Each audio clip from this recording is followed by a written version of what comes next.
Vamos a continuar con la doctora Anet Susel Núñez López de Honduras. Ella tratará el tema debido proceso e inteligencia artificial, aleación imprescindible en el derecho procesal del siglo XXI.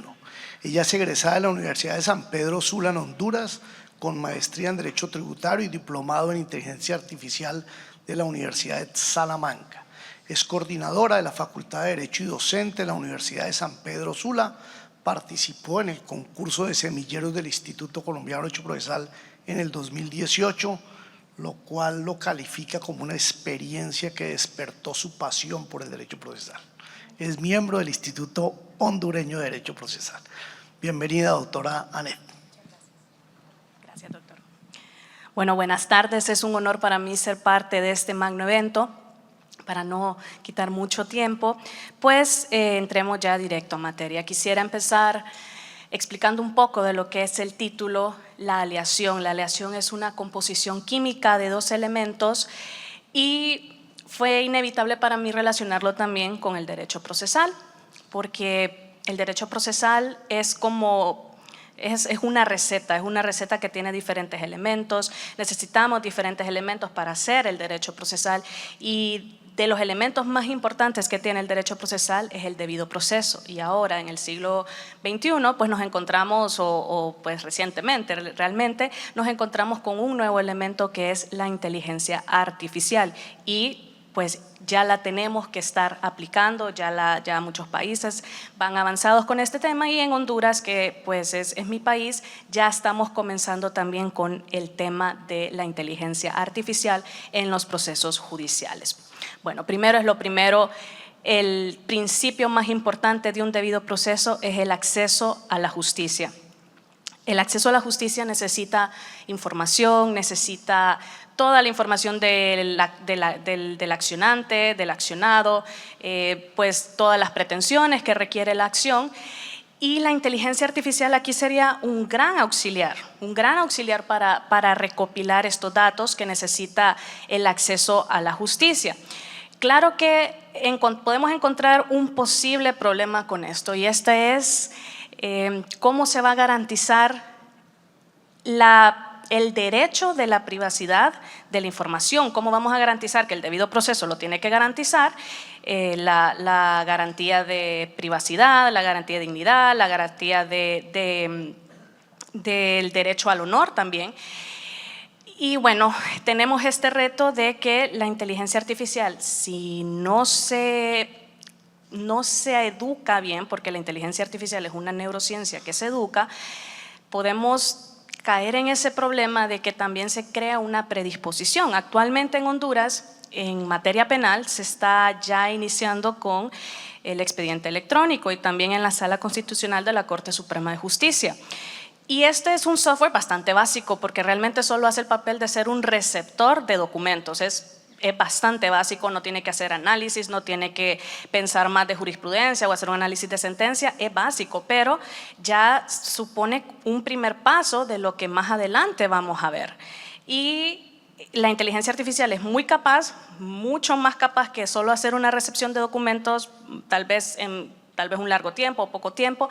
Ya vamos a ver que la inteligencia artificial nos va a ayudar a hacer análisis ya de sentencias, de jurisprudencia. Y pues bueno, entonces siguiendo con el acceso a la justicia, si esta inteligencia artificial no se educa bien, se puede crear una predisposición, y un mal análisis de una inteligencia artificial puede crear que el usuario no quiera hacer uso del sistema. Entonces eso pues hay que saber cómo manejarlo.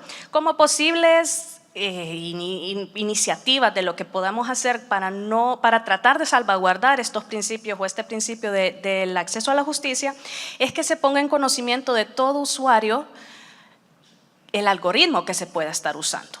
Si el sistema lo va a usar, si el proceso lo va a usar, si se va a usar para una investigación, si se va a usar para más adelante el análisis de una jurisprudencia, pues que el usuario lo sepa, y que también pueda presentar un consentimiento expresado, ya sea con su firma o como pues realmente la legislación lo considere pertinente.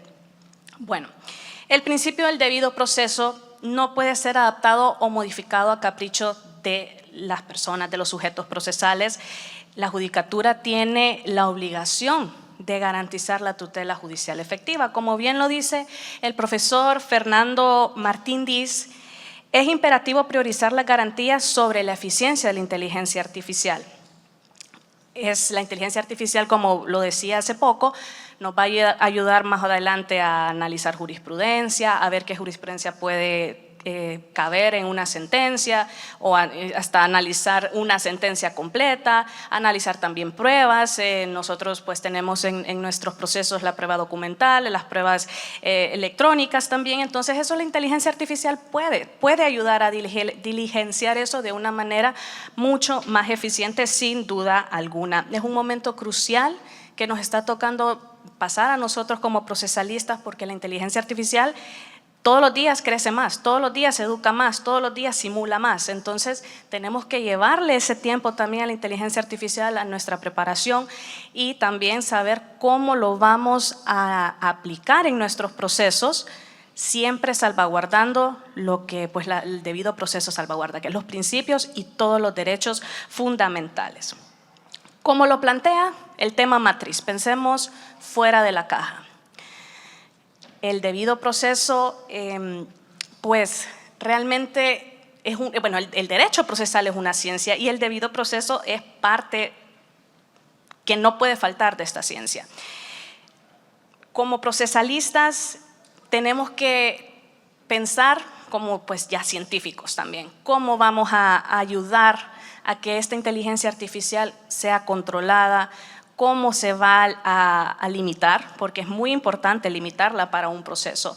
Así que eso pues nos toca un reto a nosotros para que lo que ya conocemos, mejorarlo, que es el derecho procesal, mejorarlo, y ya de un solo pues alimentar ese derecho procesal con este nuevo elemento que es la inteligencia artificial. Un segundo principio sería el principio de legalidad. Ese principio de legalidad es importantísimo. Vamos un poco a la historia de Montesquieu. Montesquieu hizo una obra que se tituló L'Esprit de Loi, que es el espíritu de la ley, de 1748, y Montesquieu en esta obra escribió algo que me llamó mucho la atención, y escribió: los jueces de la nación no son más que la boca que pronuncia las palabras de la ley, seres inanimados que no pueden moderar ni la fuerza ni el rigor. De esta obra nace la expresión la bouche de la loi, que es la boca de la ley. Definitivamente con esta obra Montesquieu nos estaba diciendo que el juez es un instrumento que solo aplica la ley. Tal vez en este momento querían que el juez fuera más cuadrado, solo apegarse a lo que dice la ley. Hoy en día definitivamente tal vez hemos pues avanzado un poquito más, nos hemos desarrollado un poquito más en esto del derecho procesal y la legalidad.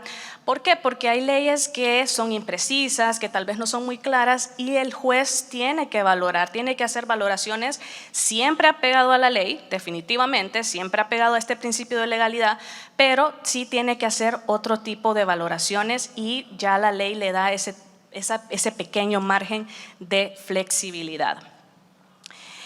Bueno, ya pasando de la historia a un poco más actual. En el 2016 se emitió una sentencia titulada State versus Eric Loomis de Wisconsin. Este fue un debate muy interesante que se dio en Wisconsin con un sistema que están usando actualmente que se llama COMPAS. COMPAS son las siglas de Correctional Offender Management Profiling for Alternative Sanctions.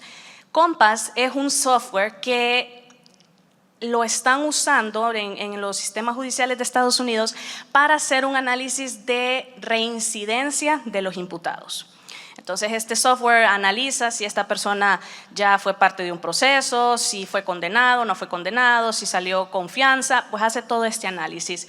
Y resulta que esta persona, Eric Loomis, fue condenado sin la probabilidad de salir bajo fianza, sin una libertad condicional bajo fianza. Pues bueno, Eric Loomis apeló y la corte falló, desestimando la apelación, ratificando la sentencia de primera instancia y diciendo que COMPAS realmente es constitucional y que hizo otro análisis de factores diferentes a los que él alegaba, porque él alegaba que se había sesgado, que había un sesgo por raza y género.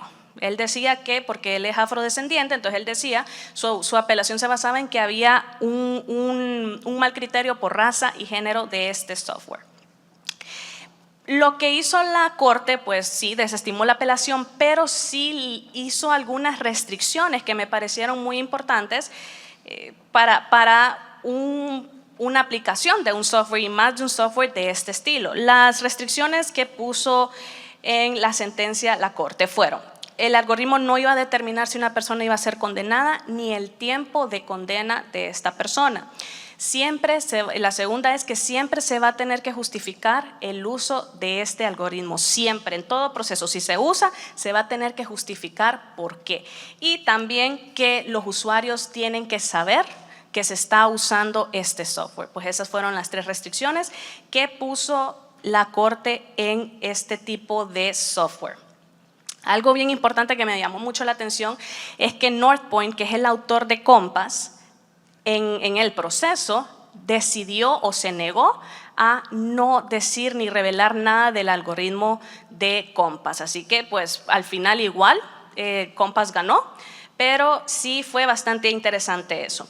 ProPublica, porque fue un debate entre ProPublica y Compass. ProPublica es un instituto de periodismo de investigación. Pues ProPublica hizo una investigación de este software, porque al ProPublica alega de que sí tiene un sesgo este software, e hizo un estudio de 7,000 imputados y el resultado que arrojó esta investigación fue que de estos 7,000 imputados, los afrodescendientes y los de grupos minoritarios sí salieron con un rango más alto de una posible reincidencia a un imputado caucásico. Entonces, pues ese fue el resultado y lo publicaron ese estudio. Otro software que se está dando en Estados Unidos también y lo están usando es el Predictive Policing, que es la vigilancia predictiva. Este software se trata de un programa para que las fuerzas policiales sean más preventivas que reactivas. Ese es el espíritu de este software.